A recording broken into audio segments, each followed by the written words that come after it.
Hi, everyone. Where are you in the world? Rabbi Dr. Armin Friedman, Zeichet Tzadik Livracha, the Manala, my elementary school, would often thunder that question, where are you in the world? At us as a class, when we weren't always as attentive as we wanted to be, or at individuals in the class, when one of us seemed to be out there in outer space. To Rabbi Friedman, a man who had survived the Shoah, who came to the United States and built a school built on Torah values, on academic excellence, and a Yiddish heart, a Jewish heart for all things and people Jewish. Knowing where you were in the world was critical. As a top level educator, he always wanted us to know our makom, our place within the world, and what we were supposed to be contributing to it, each person mimikomo from his place. I found myself thinking a lot about Rabbi Friedman's constant charge in the last month, as we've endured Pesach preparation in the midst of the current war with Iran and her proxies, and the growing anti Semitic sentiments that continue to be more overt and unfortunately more accepted and less shocking from all sides of the political spectrum throughout the world. Where is a Jew? Where are you and I supposed to find our mikomos, our places in life, as we approach the Seder this year? Are we to be regal and royal as we were on the dawn of Pesach Mitzrayim? Or perhaps a different emotional experience is called for, as it was in the time of Esther when the Jews entered Pesach fasting over a different worldwide decree. What makom fix should we consider as we enter Pesach in the year 5786? You know, that makom is not just a place we need to find for ourselves at the Seder. We seem to be stressing it when we highlight Hashem's place as well. Well, there are many names that we use in the context of Hashem. Hamakom is not one we use very often. And yet, on Seder night, the mysterious anonymous author of the Haggadah seems to stress the name Hamakom of Hashem.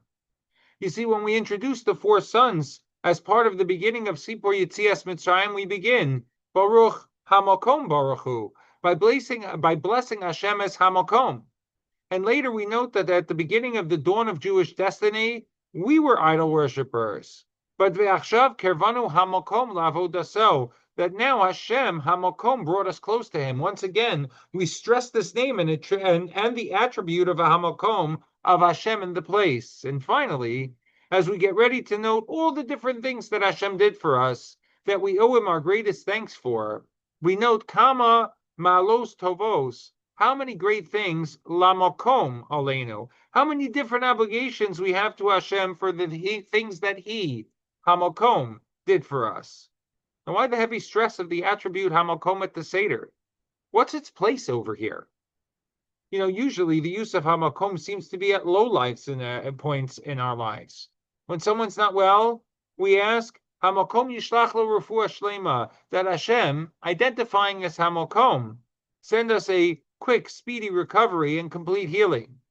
When we're at war, or our brothers and sisters are in peril, we daven, Hamokom yirachim aleim, that Hashem is Hamokom show mercy.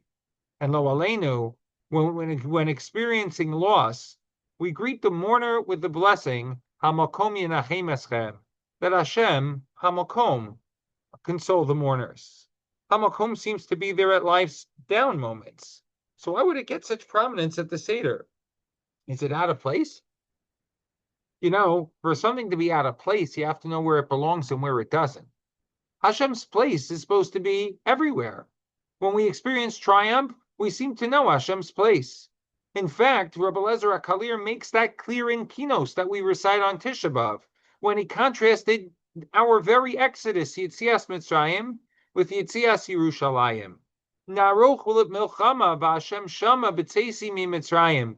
He notes that we would go ahead when we left Mitzrayim if there was a need for a battle. Hashem shama, Hashem was there. It's when we feel low in distance, like the Kalir notes, Rachak mimenu v'hine einenu b'tzeisi mirushalayim, that when we feel distance and don't feel Hashem's loving embrace, like we seem to experience when we left Yerushalayim, it's at those instances that we need the reminder of Hamakom, that even there, it's still Hashem's place. It was that same place when, after hundreds of years of slavery, Hashem appeared to Moshe in the form of the sneh to show the people that he was still there with them in their troubles. And for in our misery, we love company, not out of masochism or role reversal, but because it relieves the loneliness and confusion that compounds the pain.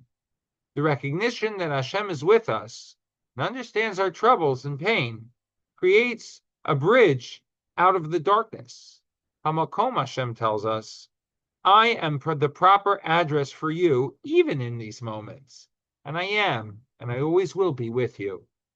You know, the great Rav Shmuel Golden, the former Rav in Englewood, today living in Eretz Yisrael, the author of the fantastic Sefer Unlocking the Haggadah, told the story of a certain visit he was on to the Theresienstadt concentration camp. And then the guide that took the people through a bakery to a hidden room, he noted, which was turned by the inmates into a small shul. And as Rabbi Golden looked at the painted walls, he noticed passages from the Torah and liturgy that had been painted on the walls in a fashion common to European shuls of that time. But it was one particular entry on the wall that left the rabbi dumbfounded. For on the wall, he found the pasuk, Manorah hamakom hazeh. How awesome is this place? Ein zekim beis Elokim. This is none other than the house of Hashem, v'zeh shara shamayim, and this is the gate to heaven. That's right. Someone, a victim incarcerated in the darkest places of human depravity, recorded a message for the masses that would endure. That even in the depths of pain and sorrow, Kedusha, holiness, can somehow be achieved, and Hashem, Hamokom, could somehow be found. You know, when we're davening for the sick, for the lost, for the imperiled, or the mourner, we remind them and ourselves that our way out is Hamokom by knowing and believing that Hashem is with us inside those dark, lonely places. The Gemara and Chagiga on Yud Gimel Amud Beis contrast the vision of Hashem as depicted by Yeshayahu and Yechezkel. Although they both envisioned the Merkava with the same experience, says the Gemara, Yechezkel's vision is more elaborate and more esoteric, while Yeshayahu's is more mainstream. In fact, the Gemara notes that Yeshayahu offers his prophecy while the first Beis Hamikdash was standing. One could easily sense the presence of the Shekhinah there. And so therefore, for Yeshayahu, it wasn't such a big transition when he received the Nevuah, the prophecy. He saw Hashem everywhere.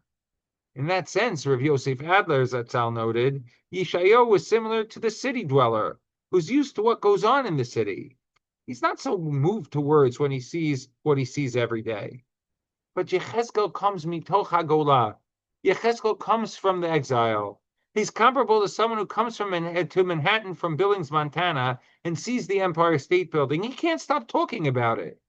Similarly, Yechezkel can't stop talking about Hashras HaShechina, the recognition of God's Shechina in the world.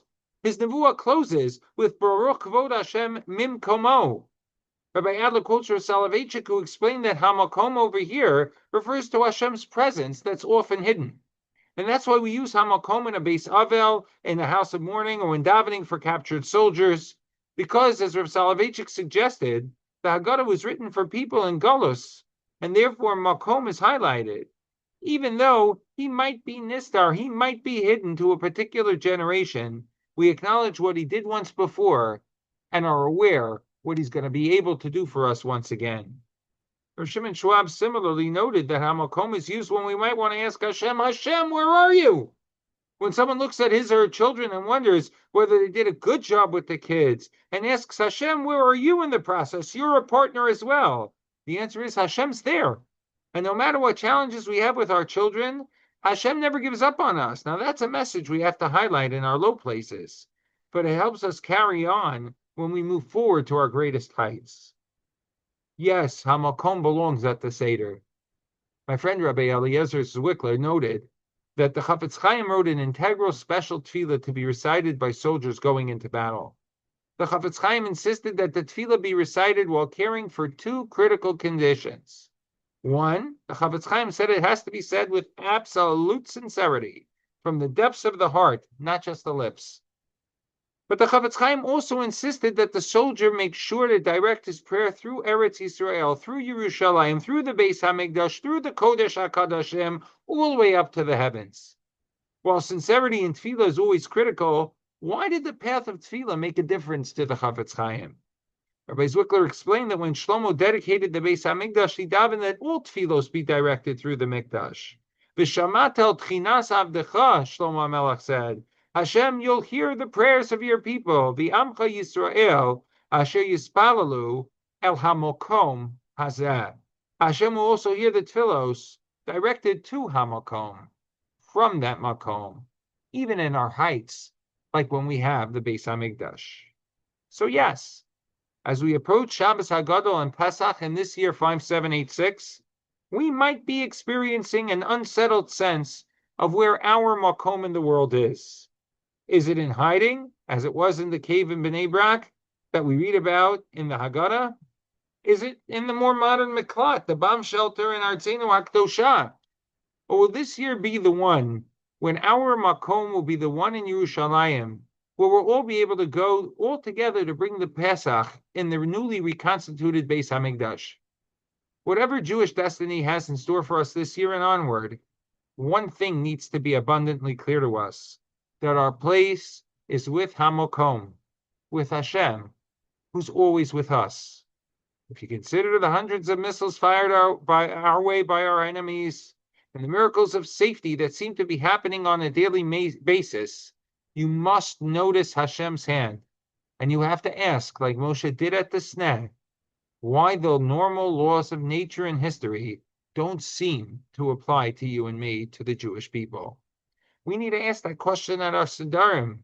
We need to ask it as we listen to the news daily, as we get ready to speak with Hashem, or to study His Word and His expectations for each and every one of us.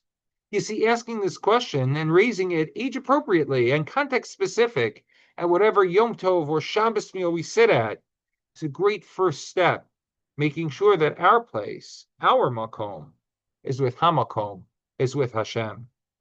That's the main lesson to be taken away from the Seder and the Pesach experience entirely. The constant faithful awareness and declaration that no matter what situation we're in, our place is with His place. Oh, and of course the other part of that lesson, Mimikomo, Uyifen Berachamim, from His makom, from His place, He will gaze upon us with mercy. Wishing you and yours a Chag Kasher v'Sameach, a Chag filled with peace, with happiness, with simcha, with joy, and wishing you and all yours a Shabbat Shalom to all.